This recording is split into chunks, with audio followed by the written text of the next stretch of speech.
Welcome back to Celtic Fans TV. It's time for the Twitter reaction to Nomme Kalju 0, Celtic 2, 7-0 in aggregate it finished. We'll start with @Joseph McGonigal. Good debut for Christopher Jullien tonight. He looks composed, confident and comfortable with the ball at his feet. Thought Ncham was man of the match. Good performance from a team who haven't played together. I thought Jullien did look good. I thought, look, he's not going to be stretched defensively too much at this level. We know that. We've seen it last week as well. He didn't play last week, but we knew that coming into this game he wasn't going to be stretched to his defensive capabilities. But it's good to see him in there in a competitive game. He did look comfortable, and that will just help him get up to speed, get to know his teammates, and hopefully we can see more of him as soon as possible, apart from the fact he's obviously suspended for Saturday's game against St Johnstone. Craig Allen, Shved looks like some player, brilliant goal, and Ncham looking like he's playing well again. Griffiths got 90 minutes. Defence shaky, yes, but never really tested. A lot of positives to take from that, even though the performance wasn't the best. Job done, on to the next round, and we can only get better.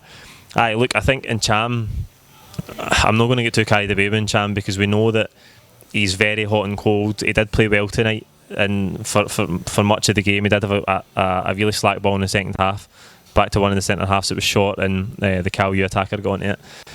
I think we know that he's got that inconsistency in him. There was the whole stuff about his future in the summer as well. So I don't want to get too carried away with Ncham. I think he's still down in the pecking order behind Brown, McGregor, and Christie as it is. And if you think back to last season, I think most people would tell you our best midfield was McGregor, Christie, and Vogic. So I think Ncham's got a bit to go before we're going to say that he was brilliant and he's to be in the team every week, because I just don't think that's the case just now.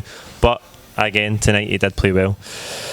Bruce Davidson beat on Strolled it, and Sved scores a cracker on his first competitive game. What more can we ask for away from home? Well done, boys. Look, we knew tonight was going to be a bit of a foregone conclusion. There was a lot of changes to the team, 6 from the first leg, so we did go through the motions a little bit in the second half, but great to see Shved come off the bench and get that first goal. What a way to home your account for Celtic. A lot more to come from him, and as we touched on in the post-match pint, the competition out in the wide areas is ridiculous. So it's going to be, as we go into the season, it's going to be massively interesting to see who takes the two slots. You would think that James Forrest is a nailed-on starter on the right-hand side. The left-hand side is up for grabs, although I would suggest when we're playing one up top, I would say Mikey Johnson is probably just ahead of the rest of them on the left-hand side. There's so much competition, and brilliant to have that option of Shved on the right-hand side off the bench and to replace Forrest when he needs rested. @Dandaman Max, scoreline not reflective of the performance. Plaudits have got to go to Ncham, Jullien, Bruni, Mikey, Morgan and Griff. A few saves from Gordon too that could have been prevented. Great goal from Shved. Winning clean sheet, onwards we go. We'll finish with Sapling Celtic. I thought Nomme Kalju were a different side, played far better than maybe we first thought last week. Great goal from Shved, makes you think we're going to have some competition in the wings this year. That's what I've just touched on there, massive competition in the wide areas. That can only be good for us, although it's going to be interesting to see if we do lose anybody before the end of the transfer window. I think Nomme Kalju, as I touched on in the post-match pint as well, they're probably a better gauge for where we're going to be domestically, because it's like playing against Hamilton or maybe St Mirren or something like that, sitting so deep, offering very little going forward.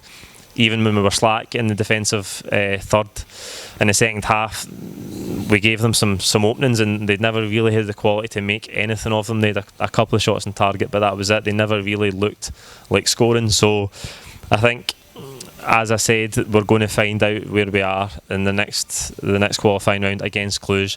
That's the gauge. That's the gauge for where this team's at, and it's the gauge to see are we going to qualify for the group stages or are we not? Because this is where the players need to earn their money. This is the biggest games of the season, and we're going to be tested in this next tie against Cluj. That's it for tonight. Like the video, comment your own thoughts below. Don't forget to subscribe if you haven't already, and we'll see you tomorrow for the St Johnstone content. Thank you.